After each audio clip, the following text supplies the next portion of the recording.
You are born in 1753, BC Babylon, during the reign of King Hammurabi. Your father is a tenant farmer who tills land owned by the Temple of Mard. The scribes divide the world into three kinds of people: the Aum, the free and noble citizens; the Mushkin, the commoners' independence and the war; the slaves. You are born in the middle tier. A Mushkin, not owned outright, but never entirely free in Babylon. Everyone belongs to someone: gods, kings, or creditors. Your father tills temple fields in return for protection, which mostly means the right to keep breathing after harvest. Your family grows up beside the canals, guiding your single ox through sucking mud, praying the floods come late and leave gently. You are 7 when the scribes arrive. With their styluses and clay tablets, they mark what your father owes: barley rent, water tax, debts written as if they were prayers. You don't remember when your father's name first appeared in those records. You just know it's always been there like a curse baked into the clay, but somehow he always meets his deadline: the Isla or Nobles Feast in city courtyards, the Mushkinum.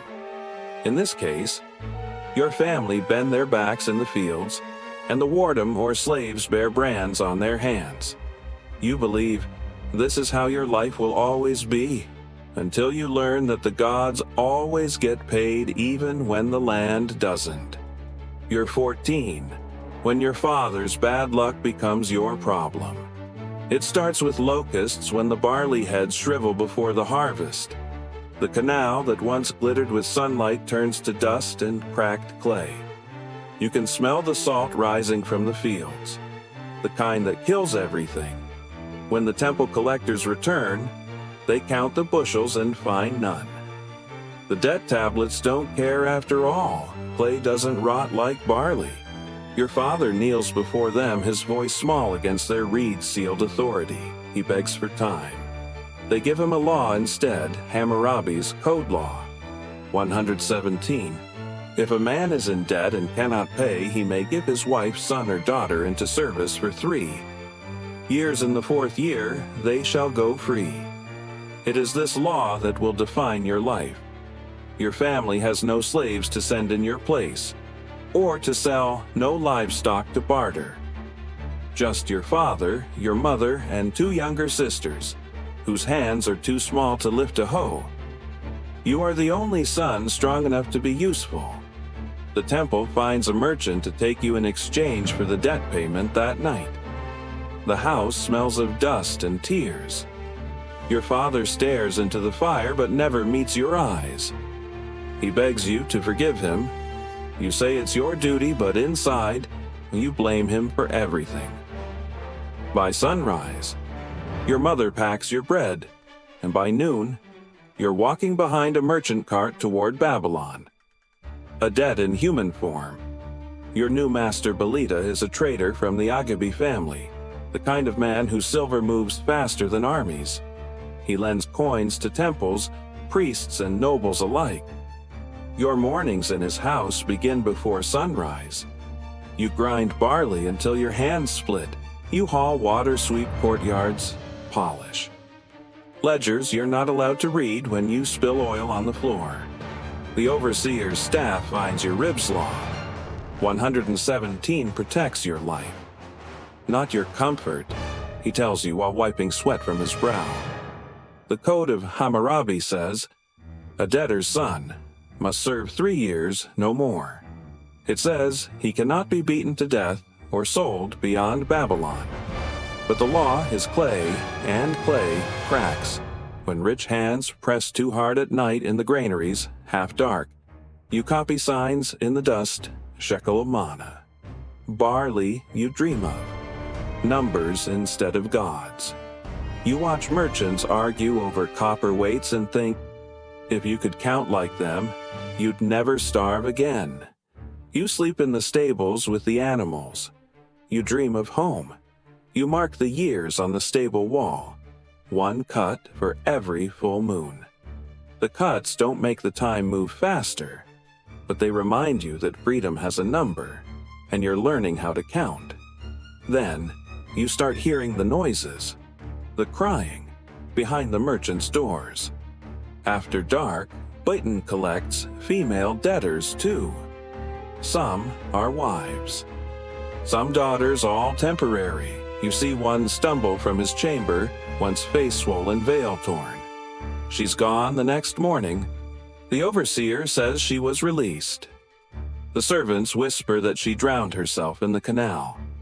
Boland's wife finds you a week later. She calls you into the storehouse. Her perfume is heavier than the dust. She asks you to lift a jar you can already see. She doesn't need help moving. Her hand rests too long on your neck. You're strong, she says. Strong. Boys shouldn't be whipped at. Burrs. The wife just brushes your shoulder when passing a hand that lingers too long. When giving you bread, a whisper in your ear. She walks by, soft, almost kind. You think maybe it's pity. Maybe she sees the bruises from the overseer's staff. Then weeks turn to months. Her glances grow bolder. She calls you to her chambers under excuses to move jars, to fix lamps that aren't broken, always alone. Always with that same faint smile. You keep your eyes down. You've seen what happens to those who refuse the house's masters. Then one day she sends for you again. You think it's another errand. It's not. There are no words this time, only the sound of the door closing behind you. You freeze. She doesn't. You don't speak. You don't breathe. The perfume burns in your throat. Her grip leaves bruises that outlast the night when it's over. She tells you not to look at her, and you don't. Not when she dismisses you. Not when you wash your hands raw in the courtyard. Trough, it happens again and again. Always when the house sleeps, you start counting nights instead of moons. Once you tell her that you'll bring it before her husband and the temple scribes, the very judges who record your servitude the next morning. A steward drags you by the hair to Belden himself. The merchant smiles like a man measuring grain. You have sisters, don't you, pretty ones? I hear that's all he says. You never speak of it again. You now know that silver can buy silence, that law can be folded like clay. You don't tell anyone. You can't. The law protects the master's property, and you are part of it, so you work in silence. You wonder how long he has known about you and his wife. You wonder why he never reacted, but soon you hear rumors that she used to be a priestess of Ishtar, the goddess of sex, love and war. You also hear that Balin credits her for his prosperity and will do whatever she asks. You have seen her lustful side now. You're afraid of her vengeful side. So by the time your 3 years end, you don't think of freedom as just release anymore. You think of it as distance. Your day of freedom arrives a while after you turn 17. Your freedom is a line of text on a clay tablet, stamped, sealed, and forgotten by your master. Before the ink even dries, you leave without looking back. You know the master's wife will be upset that you never told her, but you don't care. You walk home beneath the same punishing sun that once baked your father's barley into dust. When you reach the village, the air smells of river mud and stale grain. Your mother weeps, clutching you as if touch might make the years disappear. Your sisters sing the old harvest song off key but alive. Even the old ox grunts a welcome. Only your father won't meet your eyes that night beside the dying fire. He tells you the truth. The fields failed again. The temple scribes already came with new tablets, fresh debts etched beside the old ones. He tells you the gods demand their share. Then he begs. He tells you that you only have to endure until the next remission. He says the scribes told him the king will proclaim. And again, you've heard the word before. And the freedom decree, when kings of Babylon or Sumer proclaim it, all debts were erased, all slaves free, and all fields restored. a royal reset button pressed whenever society strangled itself with silver chains. But you also know that, and is a prayer disguised as policy. Unpredictable.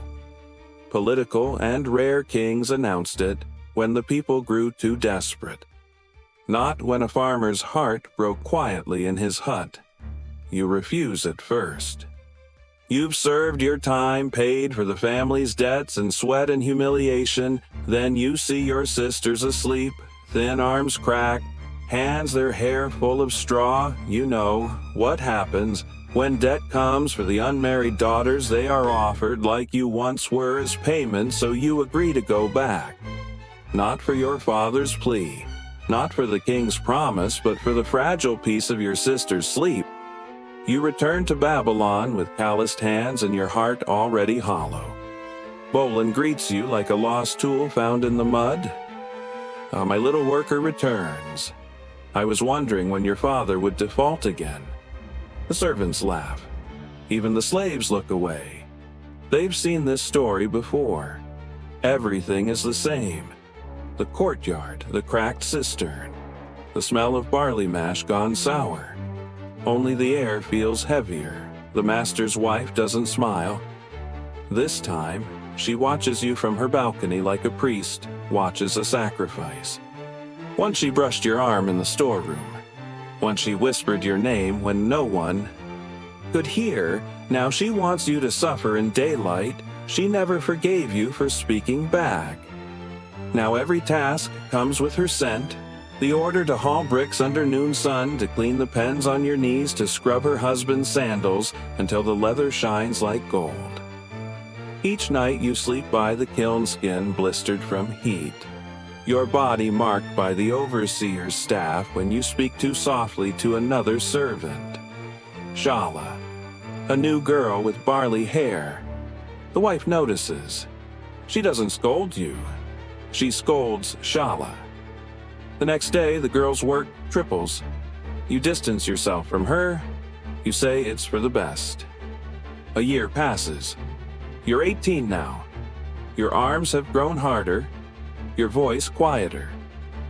You've stopped hoping for mercy until the bell rings from the ziggurat heralds, shout the word you once dreamed of, and Dara. The king proclaims freedom, all debts forgiven, all Bondervants freed. The city explodes in joy. People throw garlands, dance in the dust, and praise Hammurabi's name for a moment.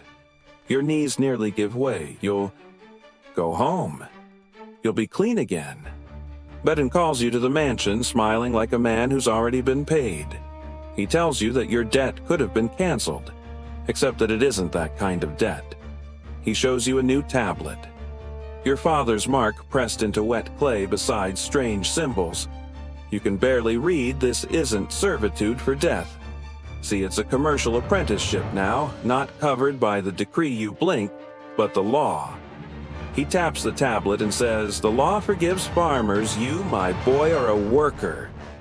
And just like that, the Andaram skips over you like a stone. Over water, you see the tricks for what they are. Deceptive contracts, debt disguised as trade, transferred obligations, the farmer's rent turned into a merchant's bond, rewritten tablets, names, shifted terms, blurred. The king's mercy is just another line of cuneiform, easy to edit when you protest. Belden laughs softly. The gods help those who understand. Accounting. You look at his wife. She's standing by the doorway, arms crossed, eyes calm. She doesn't say a word. She doesn't need to the next day. Your work doubles. You haul clay until your hands split. The overseer's staff finds your back with new enthusiasm when you stumble. He whispers. The mistress says you're lazy by nightfall. You can't lift your arms once you dreamed of justice carved in stone. Now you dream of silence from the city walls. You hear the nobles feasting under banners of freedom.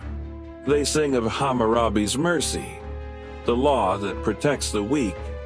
You don't believe the gods care about any poor man after all. Why would their fields not yield harvest? You stop counting moons on the wall because time doesn't move here. Only the whip does. You're 20 when your second term ends, but no one is counting the days. Dun's clerk signs your release tablet with a sigh. Just another number cleared from the books you leave quietly. You hope he and his wife don't get any new ideas. The road home feels longer. This time, every mile smells of dust and debt. When you reach your village, the canals are shallower, the fields smaller. The same temple scribes still scratch numbers into clay.